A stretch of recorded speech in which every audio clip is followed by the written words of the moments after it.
जैसे कल की तरह आज भी हमें निफ्टी में और बैंक निफ्टी दोनों जगह वोलाटिलिटी देखने को मिला। लगभग कल की तुलना में थोड़ा बहुत कम था, लेकिन आज भी वोलाटिलिटी एक ही रेंज पर था। तो चलिए देखते हैं 1 मिनट में चल के कि दिन का पूरा मूवमेंट क्या था और पूरा का पूरा चीजें समाप्त कर लेते हैं यहाँ पे। तो गैप डाउन होने के बाद यहाँ पे नीचे गया, ऊपर गया, उसके बाद नीचे ऊपर, मतलब सेम जगह पे क्लोजिंग किया।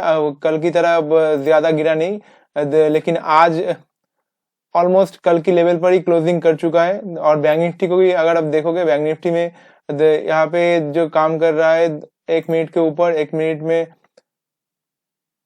मिनट के ऊपर ये भी गैप डाउन ओपनिंग होने के बाद यहाँ पे कंसोलिडेट किया है। ये इसको कंसोलिडेशन कहते हैं। इसको हम वोलाटिलिटी ज्यादा नहीं कहेंगे, लेकिन कंसोलिडेशन करने के बाद इस जगह पे दिन के ऊपर पॉजिटिव क्लोजिंग कर चुका है।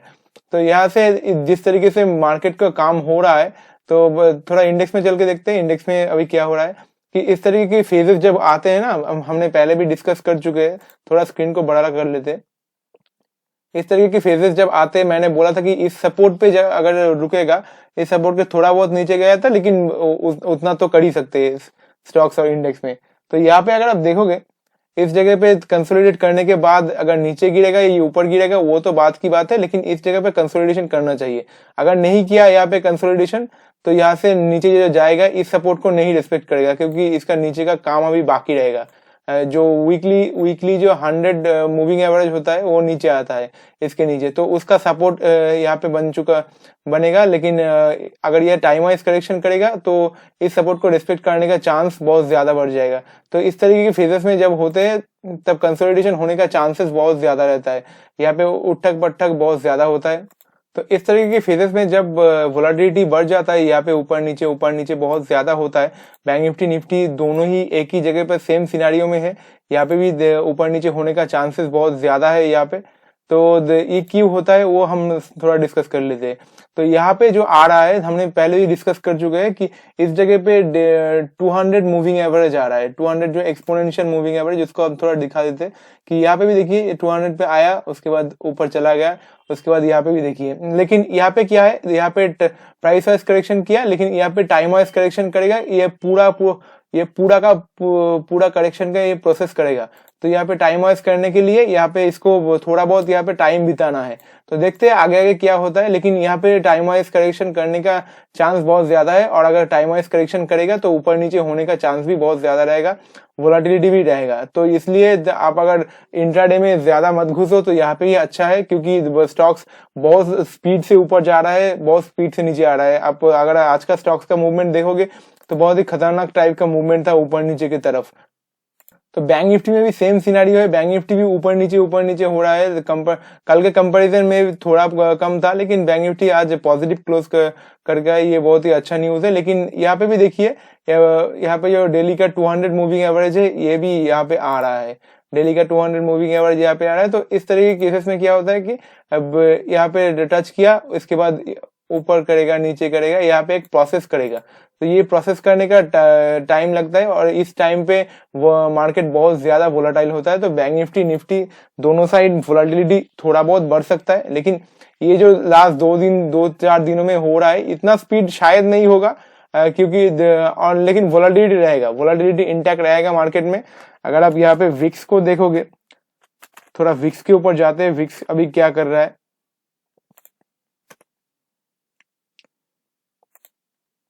विक्स के ऊपर अगर आप देखोगे कि यहाँ पे दिखा रहा है कि विक्स अभी 17 पे है, लेकिन ये बढ़ सकता है, वोलेटिलिटी बहुत ज्यादा बढ़ सकता है। लेकिन हर चीज हम विक्स के ऊपर डिसीजन नहीं लेंगे, थोड़ा मार्केट का पूरा सिनेरियो देख के ही लेना है।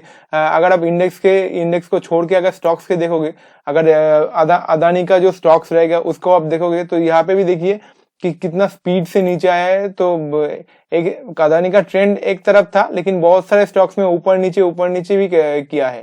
तो यहाँ पे देखिए, यहाँ पे डेली का 200 तोड़ दिया है, उसके बाद नीचे जाके यहाँ पे थोड़ा बहुत ऊपर का मूवमेंट दिया था, उसके बाद देखिए पूरा का पूरा नीचे। तो अदानी का अगर मैं समाप्त करूं, यहाँ पे अदानी का जो करेक्शन हो रहा है वीकली टाइम फ्रेम पे, अगर आप देखोगे कि ये डेली टाइम फ्रेम पे तो टूट चुका है। तो डेली टाइम फ्रेम टूटने के बाद यहाँ पे वीकली टाइम फ्रेम आता है। तो अभी ये वीकली टाइम फ्रेम पर खड़ा है, तो वीकली टाइम फ्रेम पर खड़ा है तो यह इस जगह पर क्या होता है कि एग्जैक्टली इस लाइन पे खड़ा नहीं होता। ये जो ग्रीन लाइन है इस लाइन पे खड़ा नहीं होता, ये वीकली का 200 मूविंग एवरेज है।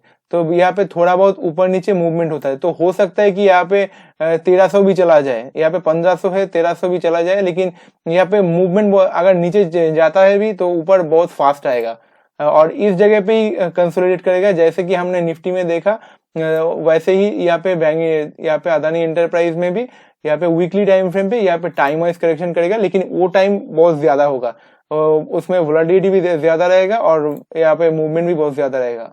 और यहाँ पे रुकने का एक और वजह है क्योंकि यहाँ पे एक सपोर्ट भी आ रहा है इस लाइन का।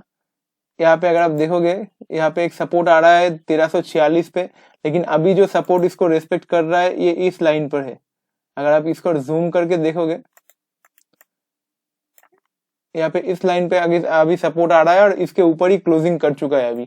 तो ये बहुत ही अच्छा साइन है कि यहाँ पे शायद रुक सकता है, लेकिन हम कोई नहीं होते इसको बोलने वाला, लेकिन मेरे एनालिसिस के हिसाब से यहाँ पे थोड़ा बहुत 200-300 पॉइंट का मूवमेंट हो सकता है, लेकिन यहाँ पे ही काम इसको निपटाना चाहिए। तो और जो अदानी पोर्ट का जो सिनारियो है मैंने पहले भी डिस्कस कर चुका कि यहाँ पे जो सपोर्ट आ रहा है वीकली टाइम फ्रेम का, जो रेजिस्टेंस था वो अभी निकल के ब्रेकआउट करने के बाद वो सपोर्ट बन चुका है। तो यहाँ पे इसके आसपास ही ऊपर नीचे करके यहाँ पे ही क्लोजिंग करना चाहिए और देखते हैं आगे क्या होता है। तो चलिए हम थोड़ा स्टॉक्स के ऊपर जाते हैं, स्टॉक्स के ऊपर डिस्कस करते हैं कि कौन कौन सी स्टॉक्स है ट्रेड करने के लिए। हमारा पहला स्टॉक्स रहेगा ब्रिटानिया इंडस्ट्रीज। ब्रिटानिया में देखोगे कि इस जगह पे एक ब्रेकआउट हो चुका है। इसको लाइन को थोड़ा ठीक ठाक करके देता हूँ, यहाँ पे ब्रेकआउट हो चुका है। तो और अगर इसको भी अगर आप रेंज के ब्रेकआउट मानते हो तो इस जगह पे ही ब्रेकआउट इसको मान सकते हो आप। तो इसका ब्रेकआउट होने के बाद यहाँ से अगर ऊपर की तरफ व्हाइट कैंडल बनना शुरू करता है तो यहाँ पे ऊपर की तरफ आपका पोजीशन बन सकता है। और अगर व्हाइट कैंडल ऊपर से अगर घूम के नीचे चला है तो यहाँ से आपका स्टॉप लॉस भी हिट हो सकता है। मैं थोड़ा इसको यहाँ से हटा दूं कि यहाँ से अगर ऊपर से व्हाइट कैंडल अगर ब्लैक हो जाए तो यहाँ पे आपका स्टॉप लॉस हिट हो जाएगा। तो हमारा अगला स्टॉक्स रहेगा हिंदुस्तान यूनिलीवर। हिंदुस्तान यूनिलीवर में एक बुलिश एनगल्फिंग पैटर्न बनाया है आफ्टर कंसोलिडेशन। तो कंसोलिडेशन के बाद जब बुलिश एनगल्फिंग बनता है तो इसके बाद व्हाइट कैंडल का बनने का हमें इंतजार करना है। और अगर व्हाइट कैंडल बनता है तो यहाँ पे व्हाइट कैंडल के साथ साथ हमारा पोजीशन बनेगा, और अगर व्हाइट कैंडल घूम के अगर ब्लैक हो जाए तो उस जगह पे हमारा स्टॉप लॉस हिट हो जाएगा। तो यहाँ पे हमारा रिस्क रिवॉर्ड रेशियो बहुत ही अच्छा रहता है और फेवरेबल रहता है। आज बहुत सारे एफएमसीजी स्टॉक्स में कुछ दिनों से बहुत ही अच्छा मूवमेंट हुआ।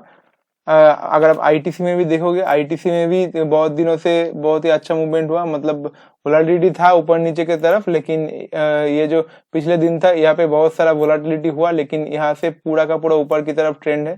और आईटीसी बहुत ही बड़े टाइम फ्रेम से निकला है। तो वीकली टाइम फ्रेम अगर आप देखोगे आईटीसी बहुत ही अच्छा करेक्शन कर चुका है, तो उसके बाद निकल रहा है। तो इसका जर्नी अभी सिर्फ शुरुआत है।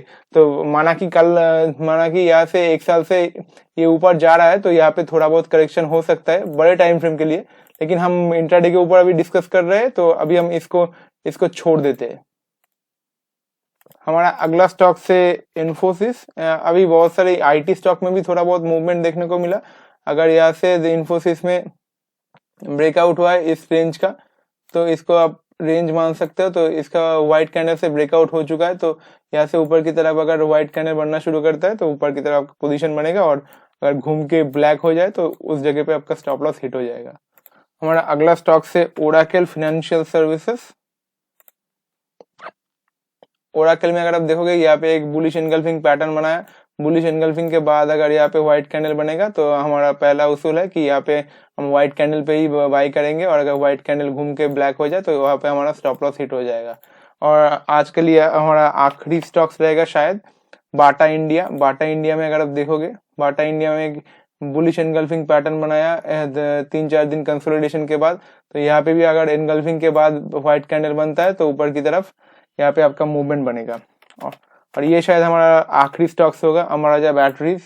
अमराजा बैटरीज में अगर आप देखोगे यहाँ पे रेंज का ब्रेकआउट हो चुका है आज इस रेंज का। तो यहाँ पे हो सकता है कि कल यहाँ पे बहुत ही अच्छा मूवमेंट बनाए, और अगर यहाँ से व्हाइट कैंडल बनना शुरू करता है तो यहाँ पे भी आपका पोजीशन बनेगा। तो आशा करता हूँ आपको आज का ये एनालिसिस अच्छा लगा होगा। तो मिलते हैं कल और एक नए वीडियो के साथ। तो तब तक के लिए thank you so much, have a nice day.